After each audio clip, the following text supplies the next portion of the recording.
السلام عليكم.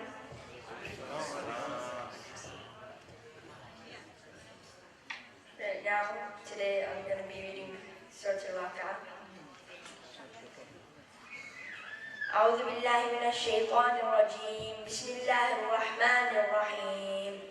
إذا وقعت الواقعة ليس لوقعتها كاذبة خافضة رافعة إذا رجت الأرض رجا وبست الجبال بسا فكانت هباء منبثا وكنتم أزواجا ثلاثة فأصحاب الميمنة ما أصحاب الميمنة وأصحاب المشأمة ما أصحاب المشأمة والسابقون السابقون أولئك المقربون في جنات النعيم ثلة من الأولين وقليل من الآخرين على سرر موضونة متكئين عليها متقابلين يطوف عليهم ولدان مخلدون بأكواب وأباريق وكأس من معين لا يصدعون عنها ولا ينزفون وفاكهة مما يتخيرون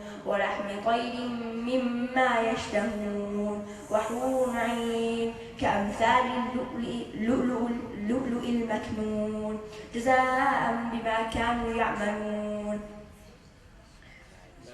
لا يسمعون فيها لغوا ولا تأثيما إلا قيلا سلاما سلاما وأصحاب اليمين ما أصحاب اليمين في سر مخضود وطلح منضود وظل ممدود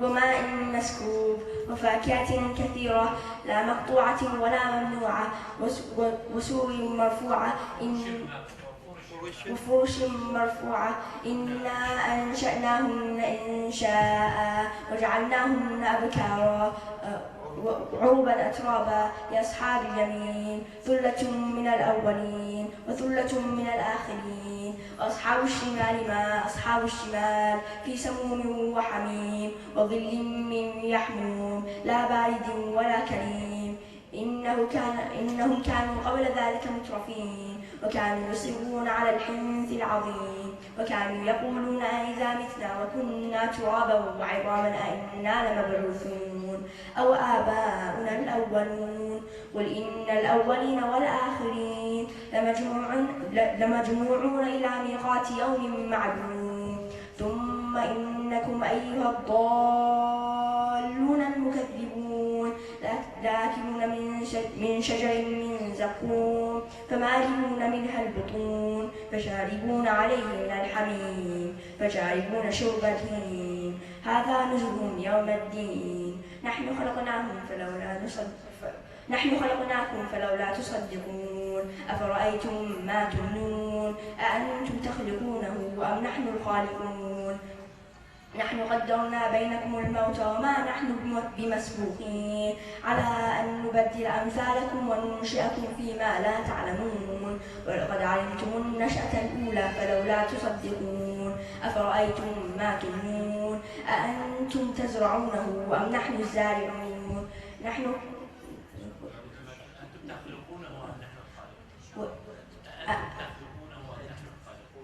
أأنتم تخلقونه أم نحن الخالقون نحن قدرنا بينكم الموت وما نحن بمسبوقين على أن نبدل أمثالكم وننشئكم فيما لا تعلمون ولقد علمتم النشأة الأولى فلولا تصدقون أفرأيتم ما تحرثون أأنتم تزرعونه أم نحن الزارعون لو نشاء لجعلناه حطاما فظلتم تذكرون إنا لمغرمون بل نحن محرومون أفرأيتم الماء الذي تشربون أأنتم أنزلتموه من المزن أم نحن المنزلون لو نشاء لجعلناه أجاجا فلولا تشكرون أفرأيتم النار التي تورون أأنتم أنشأتم شجرتها أم نحن المنشئون نحن جعلناها تذكرة ومتاعا للمقوين فسبح باسم ربك العظيم فلا أقسم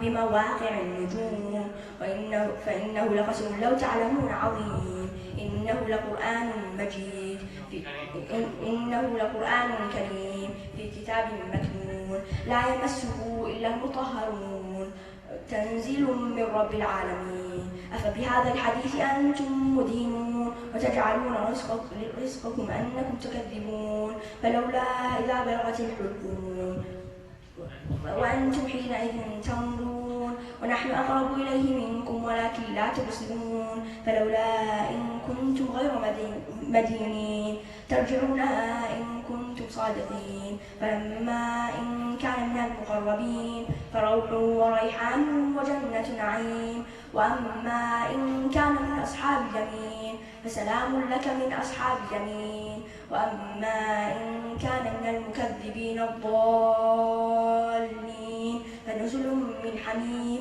وتصلية جحيم إن هذا لهو حق اليقين فسبح باسم ربك العظيم صدق الله العظيم صلاة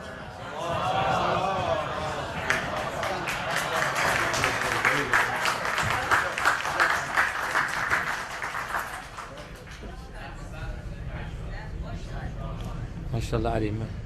MashaAllah Ali Hassan. May Allah protect you, inshallah. Well, as you all know, this Surah Al-Waqa, if it is recited every night after the Maghrib or Maghrib Isha prayer, it's been very well known that, and well, based on many hadith, that that individual will never become needy. Allah subhanahu wa ta'ala will increase his sustenance in such a way that he will never become needy. Not necessarily to become a millionaire or anything like that, but definitely they're not going to be needy, inshallah. Well, for your health and our dear Ali, please recite the last salawat.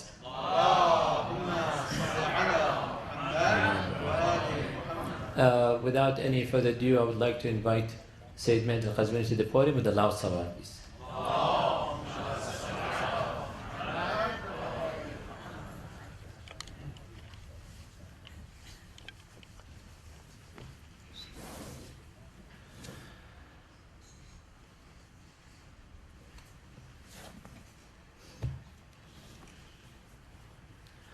السلام عليكم ورحمة الله وبركاته. بسم الله الرحمن الرحيم. الحمد لله رب العالمين والصلاة والسلام على أشرف الأنبياء والمرسلين حبيب إله العالمين أبي القاسم المصطفى محمد. اللهم صل على محمد وآل محمد وعلى أهل بيته الطيبين الطاهرين المعصومين المنتجبين. أعوذ بالله من الشيطان الرجيم. بسم الله الرحمن الرحيم. وبينهما حجاب وعلى الأعراف رجال يعرفون كلا بسيماهم ونادوا أصحاب الجنة أن سلام عليكم لم يدخلوها وهم يطمعون. صدق الله العلي العظيم. وصلوا على محمد وآل محمد. Chapter number 7 in the Holy Quran, Surah Al-A'raf, is one of the late Meccan surahs, meaning that it was revealed in the late period in the city of Mecca. And this is one of the longer chapters in the Quran, and it covers a wide array of topics, among them the topic in which the chapter is named after, Al-A'raf. The chapters in the Quran each go by a certain name, and usually the name is based on a single theme which could be mentioned once or could be mentioned throughout the chapter. So Surah Al-Baqarah, for instance, the longest chapter in the Quran, almost 300 verses, is named so because Al-Baqarah, the cow, is mentioned once, even though the chapter deals with a wide array of topics. Likewise with Surah Al-A'raf. And it is named so because of the mentioning of Al-A'raf. So what is Al-A'raf? Al-A'raf, according to commentators, refers to an elevated place. Because an elevated place is mentioned as the setting of a scene which takes place on the Day of Judgment. And on the Day of Judgment, we have a number of settings. There's a place designated for those who will be cast into the hellfire, which are very, very few in the Islamic view. Very, very few. Most shall be granted paradise, because mercy is the overwhelming, is basically the, mercy is at the forefront of God's attributes. As much as punishment is mentioned, but mercy is at the forefront of God's attributes. Mercy and forgiveness. So there's this place referred to as Al-A'raf, the heights, an elevated place. And God mentions this place as between the heaven and hellfire. So if you can imagine, there's a place where those who will be cast into the hellfire on one end, and on the other end, those who have been granted paradise. And this verse, verse number 46, says that between these two areas, وَبَيْنَهُمَا hijab. The word hijab means there's a veil, there's a barrier between them. That's the literal meaning of the word hijab, is barrier. Even though it can mean different things in different contexts. But here it means there's a barrier. And where that barrier is, there are a'raf, there's an elevated place. And with that place, God says, وَعَلَى الْأَعْرَافِ رِجَالٍ. There are people on that elevated place, يَعْرِفُونَ كُلًّا بِسِيمَاهُمْ. Those people that are upon the elevated place, يَعْرِفُون, meaning they know and they recognize everybody by the mark on their face. سِيمَاهُمْ. When we say سِيمَاهُمْ فِي وُجُوهِهِمْ مِنْ أَثَرِ السُّجُودِ. Believers are the ones who, you can tell by their expression. There's a facial expression. Because another description on the Day of Judgment is when people are presented with their verdict, it reflects by the expression on their face. So there are people that are laughing. وُجُوهٌ يَوْمَئِذٍ مُضْحِكَةٌ. وُجُوهٌ يَوْمَئِذٍ مُبْشِرَةٌ. ضَاحِكَةٌ مُسْتَبْشِرَةٌ. So some people, they receive their glad tidings with a smile on their face. And then there are other faces that are dark and gloomy, because they've also received their verdict. So these people that are standing on this elevated platform, this elevated place, they're able to recognize, because when you're standing at an elevation, you're able to recognize, you're able to see, you have better sight than a person who is at a lower level. Right now we're at ground level, and so if you step outside, there are certain things that you can't see. But when this rain clears up, hopefully not soon, we pray that it doesn't clear up too soon. When it clears up, one thing that happens here, especially in the Southern California, in the LA area, is if you go to an elevated place, you can see a far distance. If you go up to Mount Baldy, you can see Catalina, 100 miles away. Even though here, we're closer to Catalina, but if you step outside, you're not able to see it because you're not at an elevated position. But you go farther, but because you're at an elevated position, you're able to see it. So these people, they're described in this verse as they're standing at a high place, an elevated position. They're able to see everybody. And so this sets the stage for the next coming verses. What happens? Because they're able to see the people of hellfire, and they're able to see the people of paradise. And they're able, according to these verses, they're able to conversate with each group. They're able to converse with each group. They're able to ask them questions. What got you to this place that you're at right now? So he says, وَعَلَى الْأَعْرَافِ رِجَالٌ يَعْرِفُونَ كُلًّا بِسِيمَاهُمْ. So they speak to the people of paradise. وَنَادُوا أَصْحَابَ الْجَنَّةِ. When they see the people of heaven and paradise, they call upon them.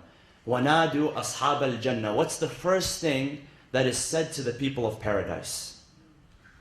وَنَادُوا أَصْحَابَ الْجَنَّةِ أَنْ سَلَامٌ عَلَيْكُمْ. That's the first greeting that the people of paradise hear. Salamun alaykum. This is the universal greeting. As Muslims, we offer to each other and to others as well. Salamun alaykum means peace be upon you. And this is a theme of paradise where it's not just the material or the materials or the physical pleasures that are described, because there's castles and there's rivers and there's food and drink and nothing is limited, and there's water and there's beautiful scenery and there's beautiful people and there's servants. These are all descriptions, yes. But what is above all of that is the harmony, the tranquility, and the peace, the inner peace that you find yourself at, finally. Salamun alaykum. So that's the first thing that they're greeted with, is peace be upon you. So these people that are at the elevated place, they're able to see, they know what's going to happen. So they say to the people of paradise, Salamun alaykum. Right? In another chapter, Udkhuluha bisalamin aminin. Enter it with peace. Enter it in a state of safety and security. Salamun qawlan min rabbin rahim. What they hear from their merciful Lord is salam, peace. So you enter a state of peace, you enter a state of tranquility. And that's the greatest thing about paradise, heaven, is the feeling of inner peace. Finally, I'm at peace. Because the narrations describe, the traditions, they describe this world, as much as it describes this world as the prison of the believers. A believer, a true believer, finds this place to be a prison. And so they find themselves on that day with peace. Salamun alaykum. It's a very, very beautiful expression. Because in order to give peace, when you say to a person, Salamun alaykum, you have to be at peace yourself. There's a saying in the Arabic language, it says, فَاقَدُ الشَّيْء لَا يُعْطِي. That which does not have cannot give, or he who does not have cannot give. So if you don't have time, you cannot give time. If you don't have energy, you can't invest into somebody else, invest your energy into somebody else. If you don't have money, you cannot give money. So that which does not have cannot give. So if you're not at peace yourself, you can never offer peace to other people. That's why it's such a powerful expression when we say Salamun alaykum. Because you have to be at peace to offer another person peace, to say that peace be upon you. So that's the first thing that they're going to hear. They're going to hear the expression, An Salamun alaykum. Lam yadkhuluha wa hum yatma'un. So one commentary says, it talks about, well, who are these people? If they're not the people of paradise, and they're not the people of hell, who are they? Who are these people that are on an elevated place? There's a number of opinions regarding this. Commentators say that one group of people that are put in this elevated position where they can see everything are people who, when it comes to their faith and when it comes to the practices of their faith, are negligent. They're negligent. They know it's important. They know they have to do it. Like many of the things that we know are important in our lives, but we put it off. If you can write a list today of tasks that you were supposed to complete last week or last month or in the past 6 months, many of us, because of the, the busy lives that we live and what have you, there's a number of tasks that is important. Something that's broken in the house that needs fixing, or your car needs an oil change or whatever, that is important, it's vital, but you keep putting it off. You're negligent. So one opinion says that these people are the ones that are negligent when it comes to their faith. They don't really place, they know it's important, but they don't really follow through. And that's why they send their peace to the people of heaven, but it says, لَمْ يَدْخُلُوهَا وَهُمْ يَطْمَعُونَ. They'll see the people entering paradise, but they won't enter. وَهُمْ يَطْمَعُونَ. Tama is to want something. They'll want it, they'll desire it, and a lot of people, they'll want something, but they don't desire it enough. And when you truly desire something, it doesn't matter what your circumstances are, you're going to go after that thing. But a lot of people say, especially at this time of year, I want to get in shape. I want to quit whatever, this bad habit. It's not truly a desire that they have, which comes from inside, so there's not that much of an importance. It's just a want. It's not a need.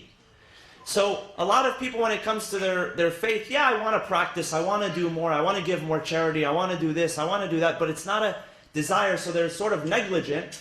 So God says that these people have to, now we'll talk about what ends up happening, where, what the destination becomes for them.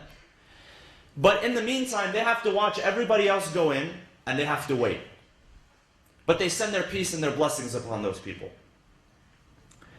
So, one opinion says that these are the negligent and slacking people. Another opinion says that these are the people whom their good deeds and their bad deeds are equal. They managed to, they managed to do just the proper amount of good and the proper amount of evil, to where it's exactly equal. It's a 50-50. And so they're in limbo. The angels don't know what to do with this person. It's 50-50. If it was 49-51, we could manage something, but it's 50-50. So that's one opinion. It says the 50-50 people, they're watching, and they're in between. Again, this elevated place it's near a barrier which is in between the heaven and the hell. So they're right there where they belong, in between. A third interpretation gives a more historical context. It says that the people who, in the early days of Islam, during the defensive battles, during the defensive wars, when they would go out and battle without their parents' permission, because it was an obligation to defend the nation at that time, to defend their faith, but their parents, because of an emotional attachment that they had to them, they didn't want to see them lose their life. They told them not to go, but they did anyways. So they did good, but they did bad. Because they did good because they fulfilled a requirement, which is defense of the faith. But they also did bad because they disobeyed their parents. And the Quran places a huge emphasis on obedience to the parents. The only time you do not obey your parents is if they ask you to disbelieve in God. But in every other circumstance, it is a moral right that you owe to your parents that you must obey them. And then a fourth opinion, and this is offered by Shaykh al-Tusi, he says the following. He says that these are the people that they await the intercession. They have done good, but they're awaiting intercession from the Prophet and the Ahlul Bayt alayhimus salam. So that when they enter with them. They go in a group. So once they're standing there, the verses then continue. It says the following. It says, وَإِذَا صُرِفَتْ أَبْصَارُهُمْ تِلْقَاءَ أَصْحَابِ النَّارِ. So they look to the people of paradise, and they send their blessings upon them. And then they look to the other side. They look to the people of hellfire. And if they glance upon them, they say, قَالُوا رَبَّنَا لَا تَجْعَلْنَا مَعَ الْقَوْمِ الظَّالِمِينَ. Oh Allah, oh God, please do not place us among those people who are cursed, who are damned.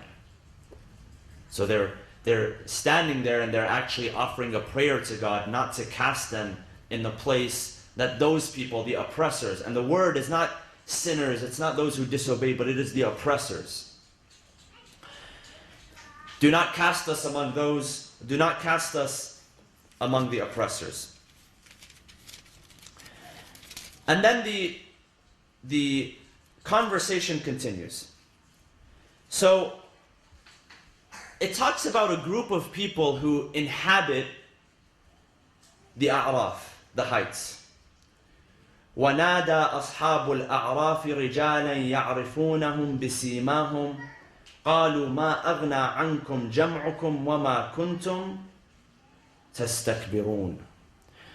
So these people on the A'raf, they're continuing upon the heights, they're at this elevated position, they're continuing to speak to the people who the verse is later described as forgetting God in this life, and because they forgot about God in this life, they were forgotten on that day.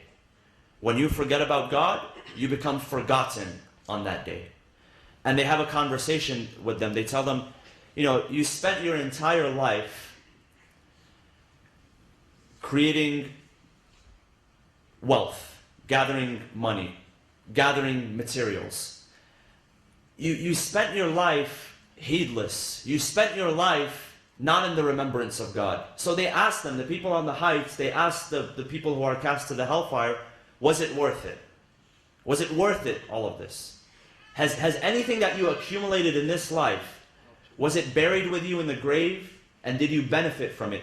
Was it placed on your scale when your scale of deeds was there? Were any of the material belongings that you had placed on that scale? So it's a continuation of a conversation they had. And then 2 verses later, it says the following.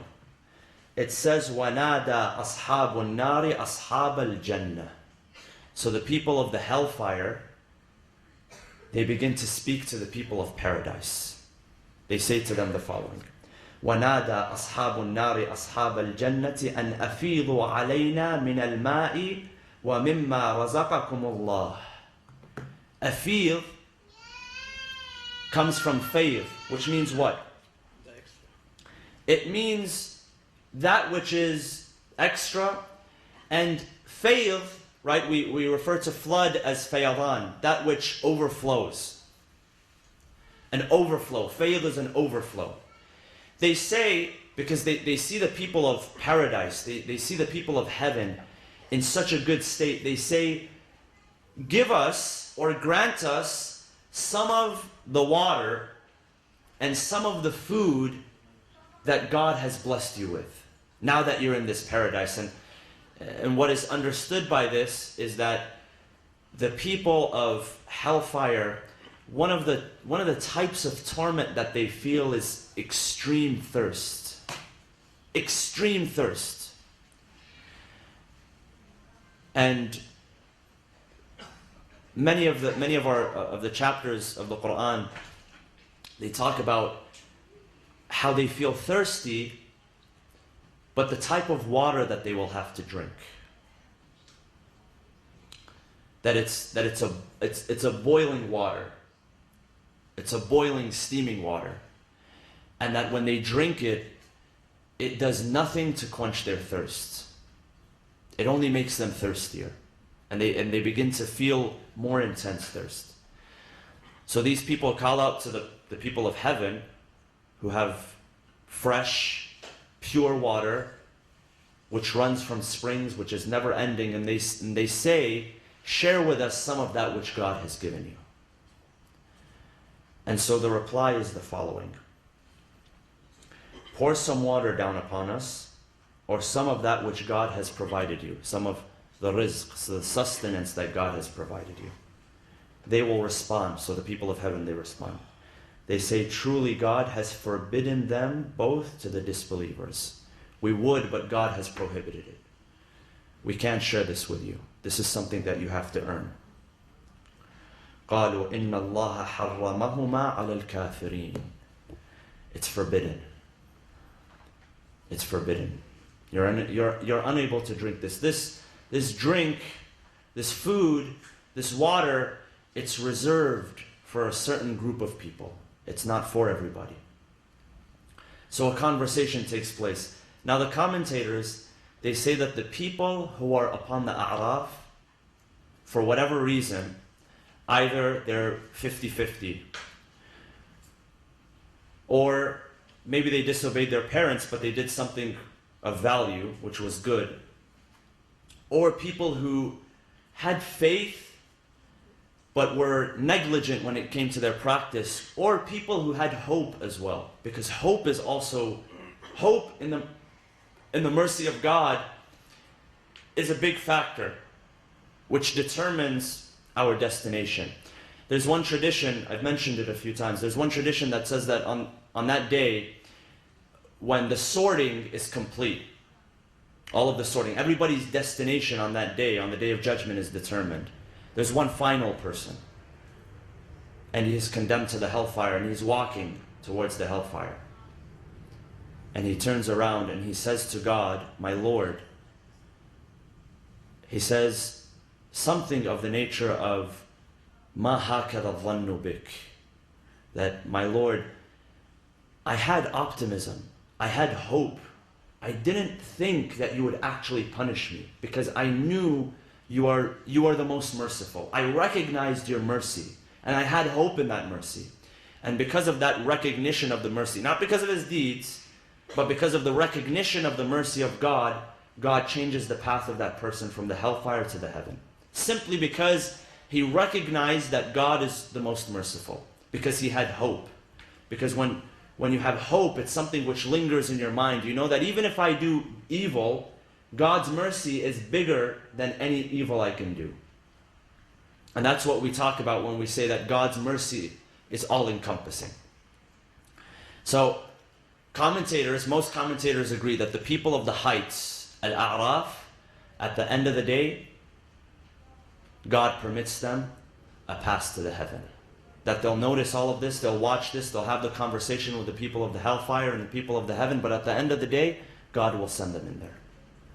Because God is most merciful. But it says the following. It says, and commentators say this, they say, first of all, they're the last to do so. They have to watch everybody else. So everybody else goes in and they're the last to do so.